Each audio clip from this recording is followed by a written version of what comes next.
Hello and welcome back to The Artist's Way with me, Veronica, aka Vespertilio. I am an Italian comic book author, tarot and oracle deck creator, and your spooky art teacher.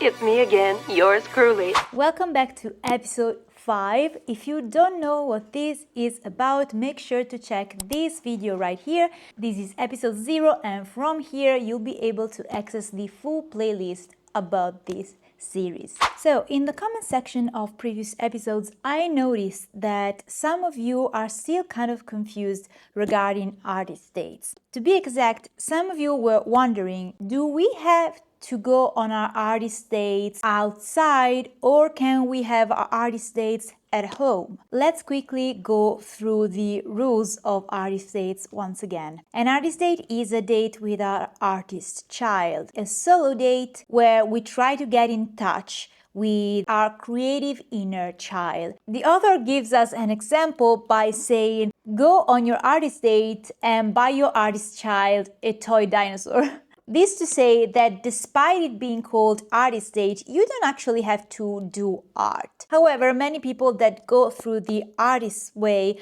are blocked creatives who never had the chance or that never gave themselves permission to be artists and to do arts and crafts basically. So it is perfectly fine for you to decide to do something artistic for your artist date. With that said, it is worth mentioning that while artist dates might sound easy in the beginning, they're actually pretty hard for blocked creatives. An artist date's goal is to push us outside of our comfort zone, to get out of our limiting beliefs basically. And that is, of course, pretty hard. One tip I can give you is, again, to try push yourself out of your comfort zone. So if like me, you're an artist that mainly works ink on paper, you might like to try embroidery. And then with each week you can switch theme basically. But if you still don't know where to start, I've got a little recommendation for you today. Because yes, my little spooky students, for the very first time in this series about the artist's way, we have a sponsor. And this is a very exciting collaboration because this month's craft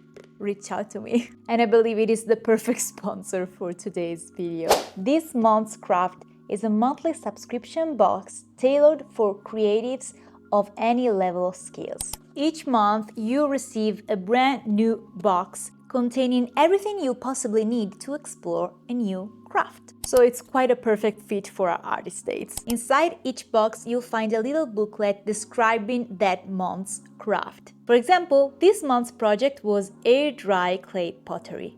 You'll find a bunch of interesting facts about the monthly craft, as well as inspiration and tutorials for your personal projects.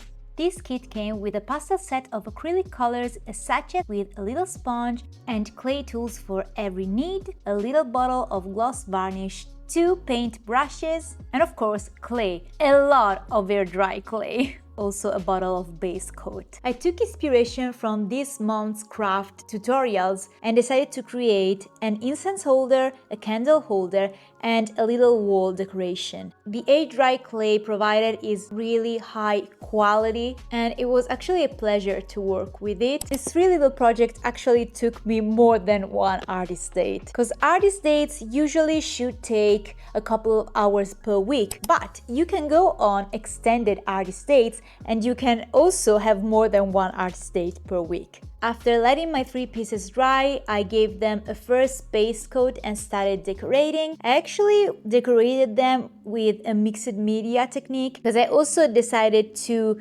glue copies of drawings I did in my sketchbook that I had printed. Artist dates are a moment to spend with ourselves, with our artist child. So even though you have your artist dates at home, it is very important that you schedule that time for you. and you alone. After finishing decorating my pieces, I coated them with the gloss varnish and they were good to go. And here are my little masterpieces. So this is the incense holder, this is the candle holder, and this is my new wall decoration. So needless to say, I had lots of fun with my first this month's craft box, and if by any chance I caught your attention, I've got a little gift for you. You can use my code Veronica20 at the link in my description to receive 20% off your first this month's craft box. And thank you again, This Month's Craft, for sponsoring this video and inspiring our artist dates. Now let's get to this week's chapter. Today I'm going to walk you through chapter 5 of The Artist's Way. Week 5 is called Recovering a Sense of Possibility. This week you are being asked to examine your payoffs in remaining stuck. You will explore how you curtail your own possibilities by placing limits on the good you can receive. You will examine the cost of settling for appearing good instead of being authentic. You may find yourself thinking about radical changes, no longer ruling out your growth by making others the cause of your constriction. So let's immediately start by talking about synchronicity, because in episode 4, at the beginning and at the end of the video, at the point 4 of my check-in, were there any other issues this week that you consider significant for your recovery? We talked about me struggling to fill my cup first, often putting others first and myself not only second but maybe even last. As usual, when I finished filming that video, I went on by reading the next chapter for my following week. Imagine the look on my face when I realized week 5 was exactly about that. So this week's paragraphs are limits, finding the river, the virtue trap quiz, forbidden joys and exercise, wish list and exercise. And then, of course, there are our weekly tasks. So starting off with my reflections for this week, they were extremely personal. And I realized one thing in particular, that in a way I always knew about myself. So when I wrote about it in my morning pages, that was the moment it jumped at me, basically. Just for the sake of this week's reflections, task 10 is the person I blame for being blocked is, and then you have to complete this phrase and explore that in your morning pages. Basically, I realized that the person I used to blame for that is not the problem. They were never the problem. The problem comes from a wider source. And realizing that was pretty deep, let's say. I won't go into detail, but I think other people might relate to what I'm about to say, so I'm going to say it anyway.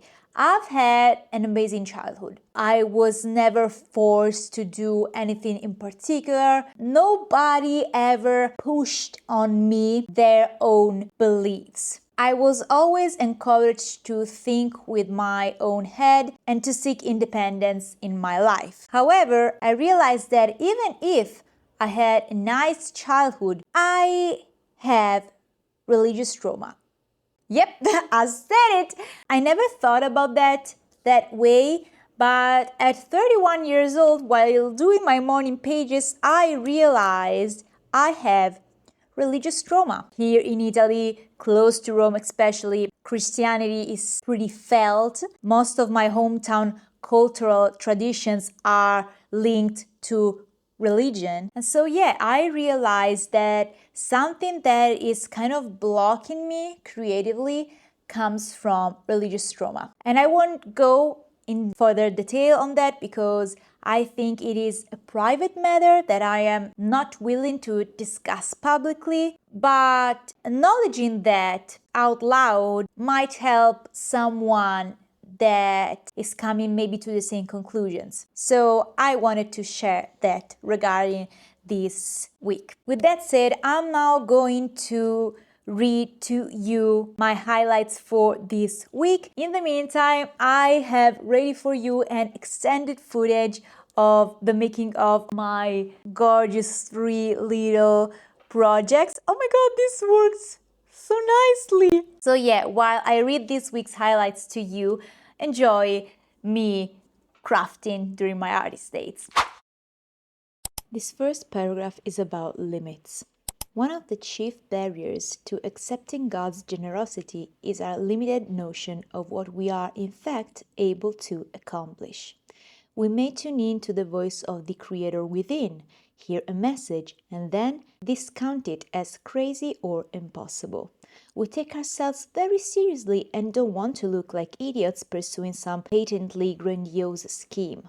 On the other hand, we don't take ourselves or God seriously enough, and so we define as grandiose many schemes that, with God's help, may fall well within our grasp. We decide how powerful God is for us. We unconsciously set a limit on how much God can give us or help us. We are stingy with ourselves. And if we receive a gift beyond our imagining, we often send it back. Pray to catch the bus, then run as fast as you can. For this to happen, first of all, we must believe that we are allowed to catch the bus. We come to recognize that God is unlimited in supply and that everyone has equal access. This begins to clear up guilt about having or getting too much. Since everyone can draw on the universal supply, we deprive no one with our abundance. Remembering that God is our source, an energy flow that likes to extend itself, we become more able to tap our creative power effectively. God has lots of money.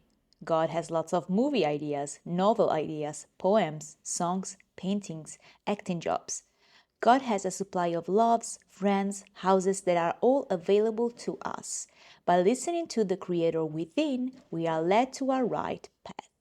We must learn to let the flow manifest itself where it will, not where we will it. This is not about synchronicity, but also of right dependence on universe as source. Once we become willing to receive good from whatever source it appears in, we stop being victimized. I want to sound a cautionary note here for all artists who put their creative lives into solely human hands. This can block your good. We have ideas and opinions about where our good should come from. I have said before that creativity is a spiritual issue. Any progress is made by leaps of faith, some small and some large. As each idea comes to us, we must, in good faith, clear away our inner barriers to acting on it, and then, on an outer level, take the concrete steps necessary to trigger our synchronous good. Ask yourself bluntly what next step you are evading. What dreams are you discounting as impossible given your resources? What payoffs are you getting for remaining stuck at this point in your expansion? God will provide. Our job is to listen for how. At night, before we fall asleep, we can list areas in which we need guidance. In the morning, writing on these same topics, we find ourselves seeing previously unseen avenues of approach. Experiment with this two-step process. Ask for answers in the evening, listen for answers in the morning. Be open to all help. Finding the river.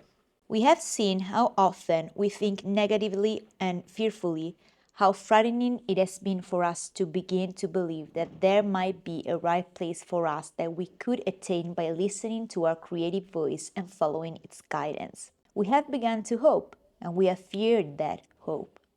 The shift to spiritual dependency is a gradual one.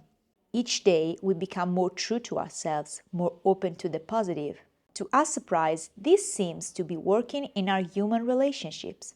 We find we are able to tell more of our truth, hear more of other people's truth, and encompass a far more kindly attitude towards both. We are becoming less judgmental of ourselves and others. We see that our moods, views, and insights are transitory. We acquire a sense of movement, a current of change in our lives. This current, or river, is a flow of grace moving us to our right livelihood, companions, destiny. Dependence on the Creator within is really freedom from all other dependencies. Paradoxically, it is also the only route to real intimacy with other human beings. We are able to live with more spontaneity. As we have listened to our artist child within, it has begun to feel more and more safe. Recovery is the process of finding the river and saying yes to its flow. rapids and all. We startle ourselves by saying yes instead of no to opportunities. By holding lightly to an attitude of gentle exploration, we can begin to lean into creative expansion. By replacing no way with maybe, we open the door to mystery and to magic. This newly positive attitude is the beginning of trust. Most of us find that as we work with the morning pages, we begin to treat ourselves more gently.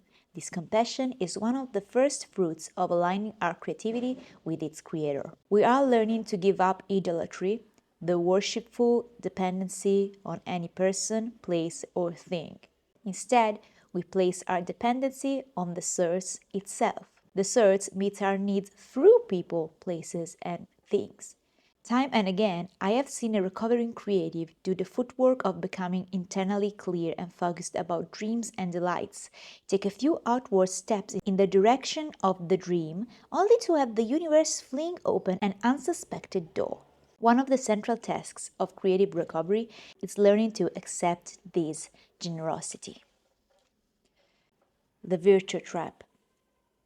An artist must have downtime, time to do nothing. Defending our right to such time takes courage, conviction, and resiliency. Such time, space, and quiet will strike our family and friends as a withdrawal from them. It is. For an artist, withdrawal is necessary. Without it, the artist in us feels vexed, angry, out of sorts. If such deprivation continues, our artist becomes sullen, depressed, hostile. We eventually become like cornered animals, snarling at our family and friends to leave us alone and stop making unreasonable demands. We are making unreasonable demands. We expect our artist to be able to function without giving it what it needs to do so. An artist requires the upkeep of creative solitude. An artist requires the healing of time alone. Without this period of recharging, our artist becomes depleted. We may go through the actions of continuing our life. We may even continue to produce creatively, but we are leaching blood from ourselves, vampirizing our souls. In short, we are on the treadmill of virtuous production and we are caught. We are caught in the virtue trap. For many creatives, the belief that they must be nice and worry about what will happen with their friends, family, mate, if they dare to do what they really want to, constitutes a powerful reason for non-action. Many recovering creatives sabotage themselves most frequently by making nice. Many of us have made a virtue out of deprivation. We have embraced a long-suffering artistic anorexia as a martyr's cross. We have used it to feed a false sense of spirituality grounded in being good, meaning superior. For an artist, virtue can be deadly. The urge toward respectability and maturity can be stultifying, even fatal. We strive to be good, to be nice, to be helpful, to be unselfish. We want to be generous, of service, of the world. But what we really want is to be left alone. When we can't get others to leave us alone, we eventually abandon ourselves. To others, we may look like we're there. We may act like we're there, but our true self has gone to ground. Our life is now an out-of-body experience. We're gone. A clinician might call it dissociating. I call it leaving the scene of the crime. Afraid to appear selfish, we lose ourselves. We become self-destructive. The question, are you self-destructive, is asked so frequently that we seldom hear it accurately. What it means is, are you destructive of yourself? And what we really ask us is, are you destructive of your true nature? Many people caught in the virtue trap do not appear to be self-destructive to the casual eye. Bent on being good, they have constructed a false self that looks good to the world and meets with a lot of worldly approval. This false self is always patient, always willing to defer its needs to meet the needs or demands of another. Virtuous to a fault, these trapped creatives have destroyed the true self, the self that didn't meet with much approval as a child, the self who heard repeatedly, "Don't be selfish." The true self is a disturbing character, healthy and occasionally anarchistic, who knows how to play, how to say no to others and yes to itself. Creatives who are caught in the virtue trap still cannot let themselves approve of this true self. Are you self-destructive? Is a question that the apparently virtuous would be bound to answer with a resounding no. They then conjure up a list proving how responsible they are. But responsible to whom? The question is, are you self-destructive? Not, do you appear self-destructive? And most definitely not, are you nice to other people? We listen to other people's ideas of what is self-destructive without ever looking at whether their self and our self have similar needs. Caught in the virtue trap, we refuse to ask ourselves, what are my needs? What would I do if it weren't too selfish? Are you self-destructive? This is a very difficult question to answer. To begin with, it requires that we know something of our true self. One quick way to ascertain the degree of drift is to ask ourselves this question: what would I try if it weren't too crazy? List 5 things. If your list looks pretty exciting, even if crazy, then you are on the right track. These crazy notions are actually voices from our true self. What would I do if it weren't too selfish? List 5 things. By seeking the Creator within and embracing our own gift of creativity, we learn to be spiritual in this world, to trust that God is good, and so are we, and so is all of creation. In this way, we avoid the virtue trap. Now we're getting to the exercises included in week 5, and then we'll get to the weekly tasks. We're going to start with the virtue trap quiz. Feel free to pause after each point of this list and complete the following phrases. Don't try to overthink this, just go through the list and then reflect on the results. The virtue trap quiz. 1. The biggest lack in my life is. 2. The greatest joy in my life is. 3. My largest time commitment is. 4. As I play more, I work. 5. I feel guilty that I am. 6. I worry that. 7. If my dreams come true, my family will. 8. I sabotage myself so people will. 9. If I let myself feel it, I'm angry that I. 10. One reason I get sad sometimes is. Does your life serve you or only others? Are you self-destructive? Forbidden joys and exercise. One of the favorite tricks of blocked creatives is saying no to ourselves. It is astonishing the number of small ways we discover to be mean and miserly with ourselves. When I say this to my students, they often protest that this is not true, that they are very good to themselves. Then I ask them to do this exercise. List 10 things you love and would love to do, but are not allowed to do. Your list might look like this: go dancing, carry a sketchbook, roller skate, buy new cowboy boots, streak your hair blonde, go on vacation, take flight lessons, move to a bigger place, direct a play, take life drawing classes. Very often, the mere act of writing out our list of forbidden joys breaks down the barriers to doing them. Post your list somewhere highly visible. Wish list and exercise. One of the best ways we can evade our censor is to use the technique of speed writing.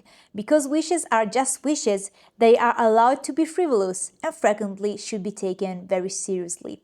As quickly as you can, finish the following phrases. Basically, you have to write I wish for 19 times and complete the phrase I wish, I wish, etc. On point 20, you have to write I most especially wish and complete that phrase. So it is 20 wishes in total. And there we are to this week's tasks. The following tasks explore and expand your relationship to the source. So this week I did all of the tasks, but I actually did them partially, let's say. You'll see what I mean. Number 1, the reason I can't really believe in a supportive God is list 5 grievances. God can take it. Once again, remember that with God, the author means our inner creator, our creative source. It can be God, goddess, mind, etc. Task number 2, starting an image file. If I had either faith or money, I would try list 5 desires. For the next week, be alert for images of these desires. When you spot them, clip them, buy them, photograph them, draw them, collect them somehow. With these images, begin a file of dreams that speak to you. Add to it continually for the duration of this course. So, I never stopped doing this exercise since my first time with the Artist's Way, but of course, in our internet era, I used to do my image file digitally. So it's either my Pinterest boards or I have specific folders on Instagram, for example, where I save specific posts that remind me of my desires and dreams. It's kind of the same way of creating a vision board. This week I did it, but I didn't do it for every single thing, let's say. Moving on. Task number 3. One more time, list 5 imaginary lives. How they changed. Are you doing more parts of them? You may want to add images of these lives to your image file. So I did this exercise, but again, I forgot to put pictures of my imaginary lives in my image file. Task number 4. If I were 20 and had money, list 5 adventures. Again, add images of these to your visual image file. So, of course, if you're younger or if you're right on your 20s, you can try imagine if you were 15, let's say. Or you can also try imagining if you had all of the possibilities available, what would you do right there in your 20s? Task number 5. If I were 65 and had money, list 5 postponed pleasures. And again, collect these images. This is a very potent tool. Task number 6. 10 ways I am mean to myself are, just as making the positive explicit helps allow it into our lives, making the negative explicit helps us to exercise it. This was a tough one, and guess what I wrote? My phone addiction. That, by the way, it's getting better. It's still pretty hard, but it's getting better, especially because I'm noticing I become bored of my phone more easily, and I tend to reach for other things. I tend to maybe sketch, draw, experiment a little, so it's getting better. Number 7, 10 items I would like to own that I don't are, and again, you may want to collect these images. In order to boost sales, experts in sales motivation often teach rookie salesmen to post images of what they would like to own. It works. So I didn't get everything of my round 1 and round 2 lists, but I got few of the things I wrote down, so it really works. Task number 8. Honestly, my favorite creative block is TV, overreading, friends, work, rescuing others, over-exercise, you name it. Whether you can draw or not, please cartoon yourself, indulge in it. And I have to show this to you. I wanted to draw myself doing this without romanticizing it. So I didn't draw myself as Vespertilio. I drew myself indulging in this creative block. And you guessed it. It's my phone addiction. Task number 9. My payoff for staying blocked is this. You may want to explore in your morning pages. My payoff in staying blocked is basically not having to face my fears. If I stay blocked, I don't have to face my fear of failure, my fear of not being able to write a good story for my new graphic novel. I won't have to face the possibility of failure. The problem is that I won't even face the possibility of success. And task number 10, as I told you earlier, the person I blame for being blocked is, again, use your pages to mull on this. It might be surprising the answer you give to this prompt, basically.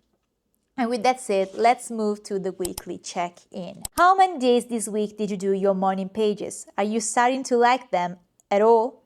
How was the experience for you? Have you discovered the page-and-a-half truth point yet? Many of us find that pay dirt in our writing occurs after a page and a half of vamping. So as usual, I did my morning pages every single day. I like doing my morning pages, but there was a day in particular where I almost decided to not do my morning pages, where I was like, I'm not going to do my morning pages today. It's just not going to happen. And I did them pretty late in the morning after having breakfast and after checking my email. It was a pretty stressful morning. But as we explored in last week's chapter, many times we feel grumpy, not because we have to do our morning pages, but because we're not allowing ourselves to do them. And that's the case with me. In fact, every time I feel like that in the morning and then I go through all 3 morning pages, I then feel better. Did you do your artist date this week? Have you had the experience of hearing answers during this leisure time? What did you do for your date? How did you feel? Have you taken an artist date yet that really felt adventurous? So, I'm not sure about adventure, but I had fun with my little crafty project. I'm so happy about this. It looks so cute. So yeah, last week you might remember I went drawing outside and I actually did a page where I drew these little illustrations and then I decided to use them for my pottery adventure, let's say. I have to be honest, I find myself getting new ideas or reaching a particular conclusion more often while doing an artist brain activity. And in my case, an artist brain activity is washing the dishes. That is actually a time where my brain just takes the wheel, basically. It's not like overthinking. It is really going with the flow, basically. So that is one thing that allows me to receive answers, let's say.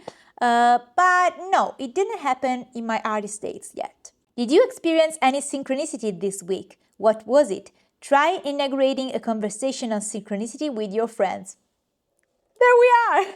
Basically, what I told you about in last week's episode was this week's topic. Oh, but I have another good one. So every day I pull a tarot card for myself. That is not meant to tell me what my day is going to be. I use them to reflect on what I could make of my day, and often when I don't understand what that card is trying to tell me, I reflect on that card later on that day. Yesterday, I was feeling incredibly stressed and overwhelmed. My God, I have to do all of these things. It is terrible. I really don't want to do all these things, etc.